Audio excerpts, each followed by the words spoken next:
போனா 2 பெரிய மனுஷாளுங்க சிபாரிசு கடிதம் வேணுமே, வச்சிருக்கீங்களா?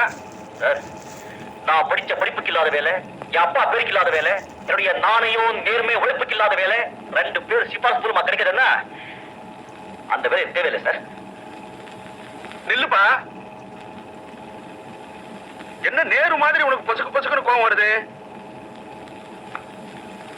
ஐயம்பேட்டை அறிவுட நம்பி கலிய பெருமாள் சந்திரா, இந்த சின்ன வயசுல இவ்வளவு பெரிய கொள்கைகளை வச்சுக்கிட்டு கேட்ட கேள்விக்கெல்லாம் யாருக்கும் பயப்படாம டான் டான்னு பதில் சொல்றியப்பா. உன்னை எனக்கு ரொம்ப பிடிச்சிருக்கு. உட்கார். Take your seat. இல்ல சார், உலகத்துல உன்னை விட பெரியவன் யாரும் இல்லை, அதனாலே நீ யாருக்கும் பயப்படாதே. அதே மாதிரி உன்னை விட சின்னவன் யாரும் இல்லை, அதனாலே நீ யாரையும் தாழ்வ நினைக்காதே. எங்க அப்பா எனக்கு சொல்லிக் கொடுத்த பாடம் சார், இதான் எனக்கு வேற வாக்கு. பாருப்பா, உடம்பெல்லாம் புல்லரிச்சு போச்சு. யாரு உங்கப்பா? வடகோட்டை கண்டியிலே காந்தி உப்பு சத்தியாகிரகம் சொன்ன உடனே தென்கோடி தூத்துக்குடியிலே சட்டிப்பானை எடுத்துக்கிட்டு சமுத்திரத்தை நோக்கி நடந்தாரே ஒரு பெரிய மகான். அவரை பத்தி நீங்க கேள்விப்பட்டிருக்கீங்களா? இல்லையே.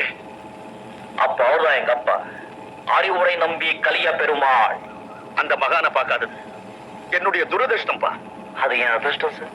ஏன்? ஏற்கனவே நீங்க கேள்விப்பட்டிருந்தா அவரை பத்தி ஏன் வாயாலே நான் சொல்ற பாக்கியம் எனக்கு கிடைச்சிருக்காது இல்லையா சார்? நீ வேலையில சேர்ந்தாச்சுப்பா. உன்ன மாதிரி